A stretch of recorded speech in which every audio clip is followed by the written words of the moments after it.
Hello guys, welcome back in biology classes with Maurya sir. Student, आज मैं आपके सामने लेकर के आया हूँ आर्टिफिशियल किडनी के बारे में। जैसे कि आपने मेरी प्रीवियस वीडियोस देखी होंगी तो उसमें मैंने आपको एक्सक्रीटरी सिस्टम के बारे में बताया हुआ है। और तो एक्सक्रीटरी सिस्टम से अगला टॉपिक हमारा आता है आर्टिफिशियल किडनी के बारे में, डायलिसिस के बारे में। तो डायलिसिस आगे है क्या है आर्टिफिशियल किडनी? देखिए स्टूडेंट्स, होता क्या है कि आजकल की जैसे तरह की जो भागदौड़ जिंदगी है और जिस तरह की डेली लाइफ है उसमें खान पान हमारा इस तरह का खराब हो चुका है जिसमें कि हम अपने स्वास्थ्य के बारे में, अपनी हेल्थ के बारे में ध्यान दे ही नहीं पाते हैं। और जिस वजह से क्या होता है कि हम कुछ खराब कुछ अच्छी दो तरह की चीज़ों को हम यानी खाते हैं।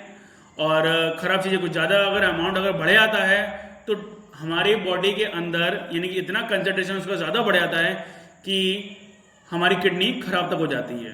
जैसे कि अगर आप देखें कि किडनी खराब होने की जो चांसेस होते हैं वो कई तरीके से होते हैं। जैसे कि हाई ड्रिंकिंग करना, लीवर यानी कि लीवर खराब हो जाता है अल्कोहल का ज़्यादा सेवन करने से, ठीक है।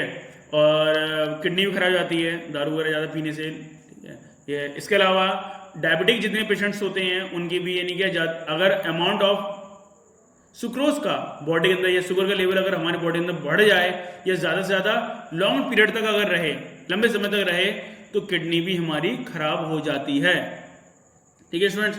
तो इसीलिए कि किडनी को बचा के रखने के लिए हमें अपने खान पान पे ध्यान देना पड़ेगा और अपने स्वास्थ्य पे, अपनी हेल्थ पे यानी कि जरूर ध्यान देना होता है। तो इसलिए कि किडनी का आजकल जैसे देखेंगे कि किडनी खराब हो जाती है, उसके बाद फिर किडनी हमें दूसरी लगवानी पड़ती है अगर कोई डोनेट कर देता है। इसीलिए किडनी आजकल बहुत ज़्यादा जैसे कि किसी किडनैप करके उसकी किडनी निकाल करके और 15 से 20-25 लाख रुपए में यानी क्या है खरीदी बेची जाती है। तो इसलिए कि अगर हमें किडनी खराब होने से बचना है और इतना महंगा खर्चा होने से बचना है और ट्रांसप्लांट किसी को अगर नहीं करना है अगर हमें, और उसको भी यानी कि अगर किसी दूसरे को भी अगर हमें सजेस्ट करना है कि इसको कि सही से रहो और अपनी किडनी जैसे ऑर्गन्स हैं, इतने इंपॉर्टेंट ऑर्गन्स हैं, इनको बचाना है, तो कुछ ना कुछ का ध्यान रखना ज़रूरी है, ठीक है। तो जैसे कि स्टूडेंट्स, अगर किसी की अगर किडनी अगर खराब हो भी जाती है तो हम एक आर्टिफिशियल किडनी का इस्तेमाल करते हैं और उस किडनी को हम बोलते हैं डायलिसिस कहते हैं। डायलिसिस कोई मशीन नहीं है, बस इसमें क्या होता है कि ये सॉल्यूशन होता है। ये इस सॉल्यूशन के अंदर आप देखेंगे कि वाटर होता है, ग्लूकोज होता है और सॉल्ट्स होता है। ये डायलिसिस सॉल्यूशन कहा जाता है, ठीक है। इसके अंदर प्रेजेंट होता है ये। और इस सॉल्यूशन के थ्रू हम जो ब्लड को फिल्टर करते हैं, ये इसीलिए से हम बोलते हैं हीमोडायलिसिस कहते हैं। इसे हम क्या बोलते हैं? हीमोडायलिसिस भी कहते हैं, ठीक है स्टूडेंट्स।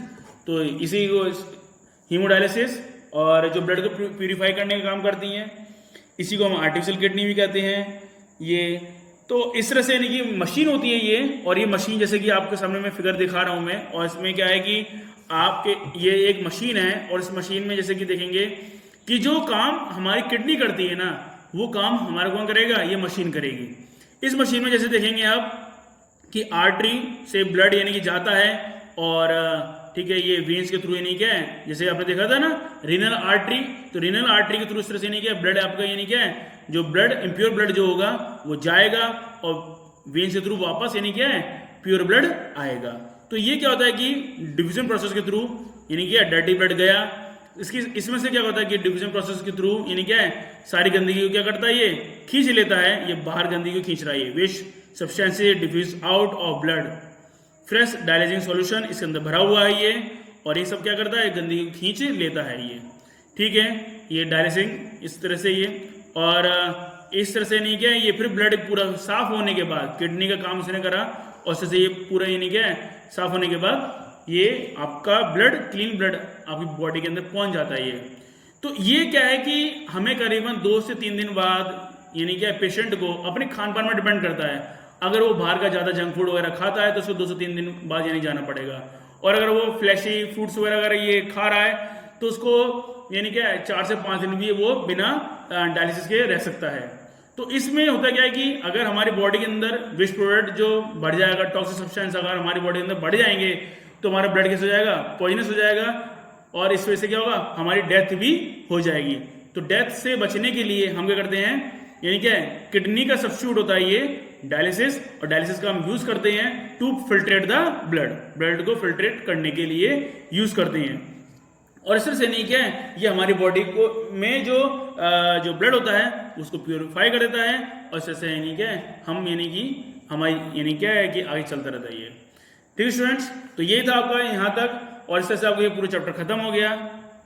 All the best. कुछ अगर डाउट हो तो पूछिएगा। Good luck, bye.